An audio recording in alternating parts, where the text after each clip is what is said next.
Hi everyone, it's me, Krylios, Team Rayceen Productions MC and producer.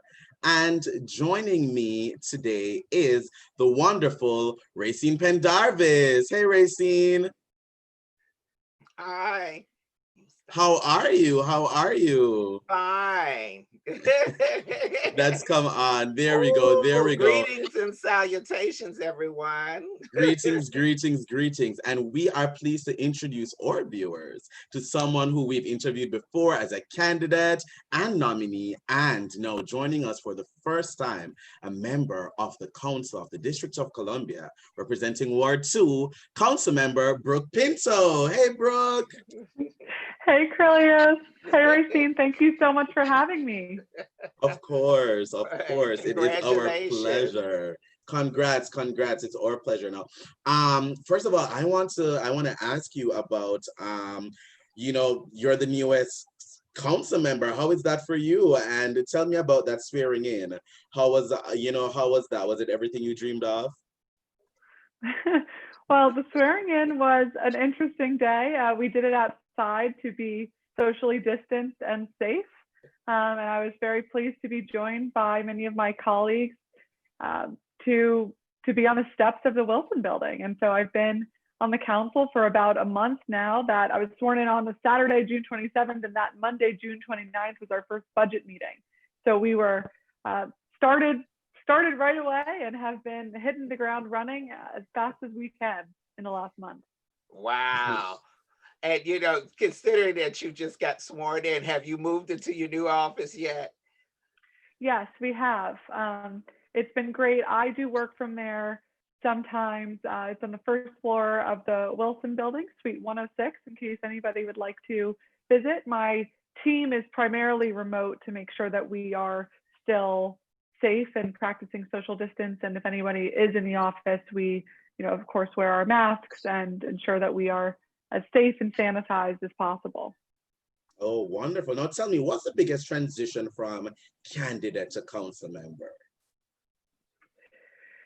Well, in some ways it's similar in that I'm in meetings all day long. I'm talking to people all day long. And I'd say it's much more rewarding because now when I talk to people about challenges they're facing, we can actually do something about it. So on the campaign, when I would speak to small businesses about how much they were struggling, and we could think through possible solutions together, it's much nicer now to be able to actually advance the ball and provide additional funding that they may need or reduce some of the regulatory challenges that they're facing. And some of those accomplishments are able to be handled relatively quickly, which is a great part of the role, to solve challenges.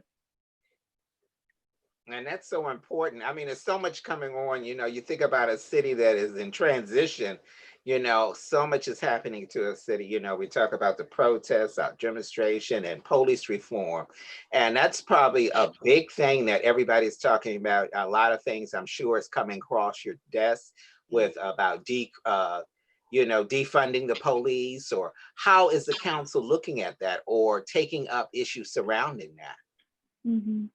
Well, it is really important to me, and I know it's very important to my colleagues, to make sure that we really take seriously this call to action that thousands of DC residents and people all over the country have been engaged with their call for real criminal justice reform. And when we think about this, we think of it as the whole lifespan, all the way from ensuring we have more after-school programs for our students, because we know that crime increases when students are left unsupervised after school, primarily when their parents are working, all the way to our expungement programs and making sure that when folks are returning citizens, they have access to jobs and access to housing and access to meaningful participation in our society.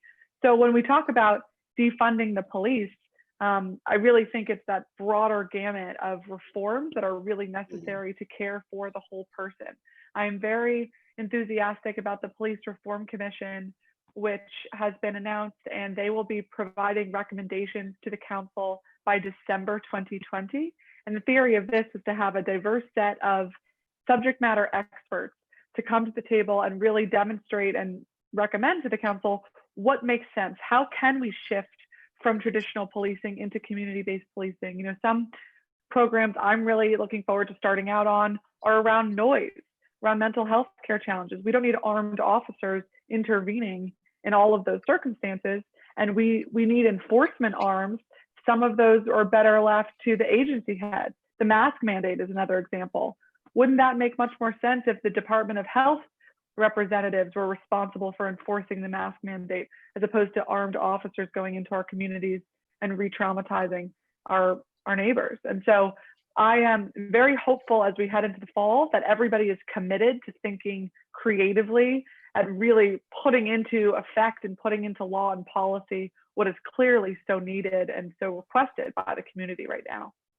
Definitely, definitely. And we're in we're in unprecedented times. So when it comes to the pandemic and new surges and reopening and all of that, now that you're on the council, could you give me some insights on the long-term or short-term outlook as it comes to dealing with this pandemic and the aftermath, hopefully? Mm-hmm. I mean, it is, of course, front of mind and something that we are working through every day. We are monitoring the numbers very closely. I was very concerned last week because for a few weeks, our new cases per day were hovering around 40, 39, 41, 42, 40 for a long period of time. And so we thought that that was kind of the stable approach. And then last week, the numbers started jumping. We had 67, 82, 78. And that's about the time that the mayor made the tough decision to make all DC public schools virtual for the next few months. And I think as we consider our next steps, the health and safety of our residents and our workers has to come first.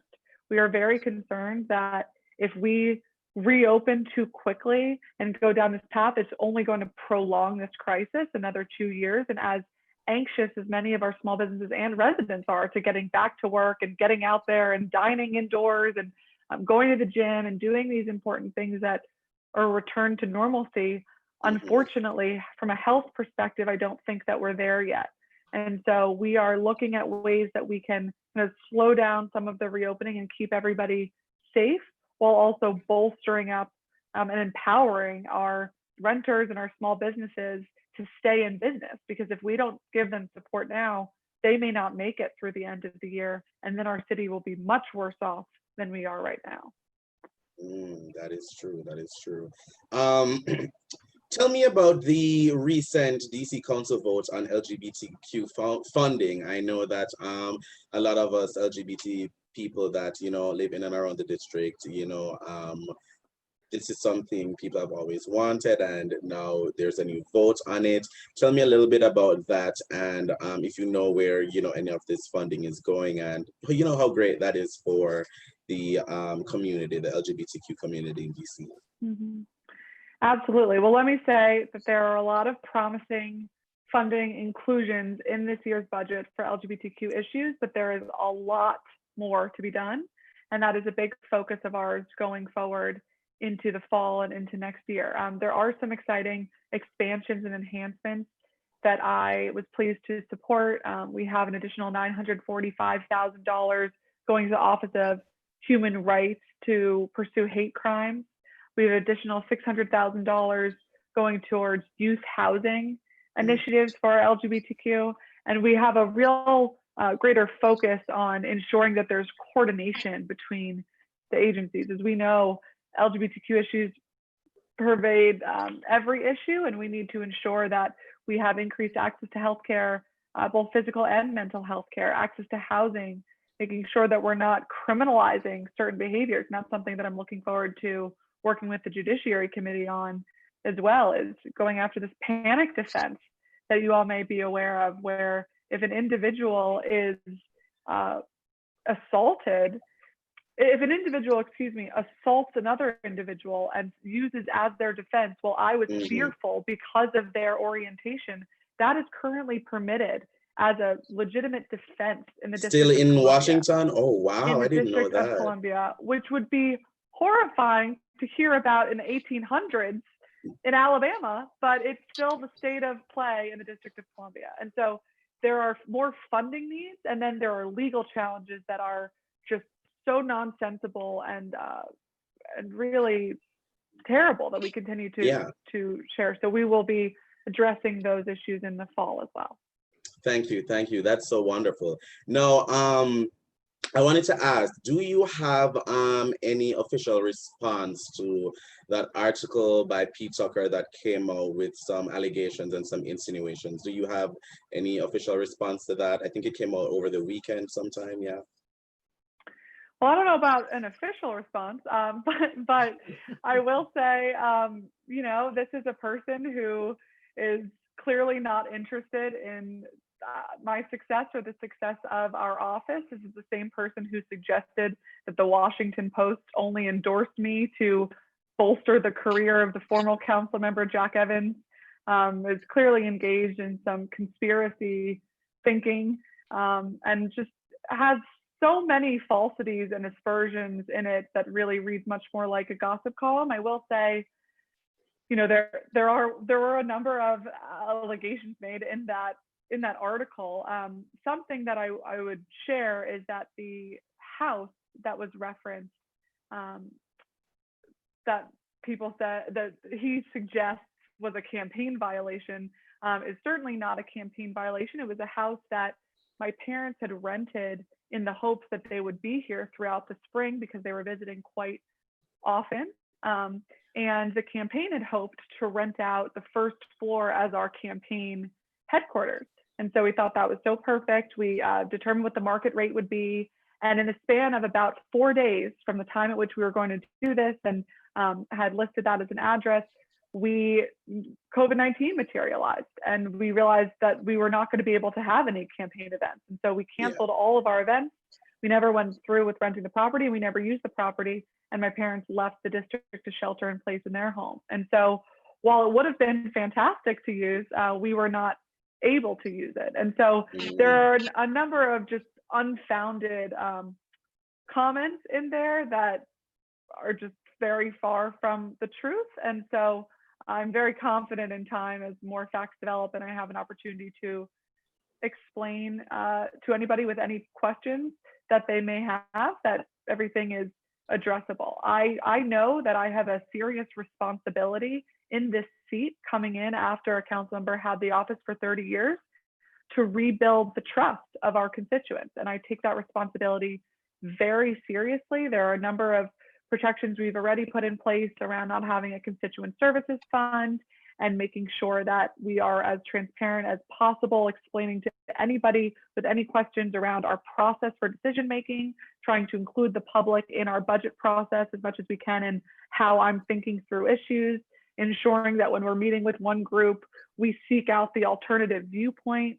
And so I take ethics and responsibility for transparency incredibly seriously, and I hope that people hold me to that standard. And I also hope that people give me the chance to demonstrate that I take that seriously and hold me accountable to my actions on the council, which I believe, stand for themselves. Definitely. Thank you so much. And the general election is coming up in November. What do you want to tell our audience about that, about the general election, and are you looking forward to it? I am so honored to be the Democratic nominee, particularly in this year when we need to elect Democrats to the White House, to the Senate, to the House of Representatives, to state school board, to the council, and every position up and down the ballot. And so I want to do everything I can to help increase enthusiasm from voting for Democrats along the ticket. And I'm very proud that we just passed at the council an expanded voting bill. So the Board of Elections will be sending every registered voter in the District of Columbia a mail-in ballot. And so we are really leaders in the country on this and ensuring that everybody has access to vote and trying to really declutter, decomplicate what many people experienced in the spring with not receiving a ballot on time or not knowing what the deadlines are. So every registered voter will receive a ballot. We will also have at minimum 80 in-person voting locations on Tuesday, November 3rd. And so I would recommend that if you can, and if you receive your ballot, vote by mail. It's the safest way to do so. And if for some reason you are unable to or don't receive your ballot, please feel free to go vote in person. There'll be early voting. prior to the election as well as the day of the election. And I really hope that I can earn your support for the general election. And I hope that you can see the hard work that we've been doing in the interim period, and that you will put your trust in me again to carry on this important work. Wonderful. And how can our audience, keep up with you and follow you and, continue supporting you, especially as it comes closer to November?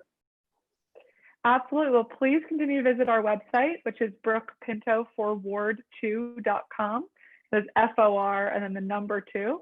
Our social media, we're on Twitter at brookforward2. We're on Instagram and Facebook at brookepintoforward2. So please follow us, sign up for our newsletter on our website. We send emails on a recurring basis to let people know what we're up to and how they can get involved, and would love to stay in touch that way. And please always feel free to reach out to our office. Our philosophy is anyone who wants a meeting gets a meeting. And so it may not be tomorrow, but it will be as soon as we can possibly get it in. So we want to hear from you, and we want to keep working with all of you. Thank you. Thank you so much. And most of all, thank you so much for joining us today. It was our pleasure. You're always welcome to come here and have a chat with us. Well, thank you for having me. Great to see you both as always. Always. And congratulations. Thank you. Rayceen, take us out. Bye. And most of all, thank you all for watching. Bye.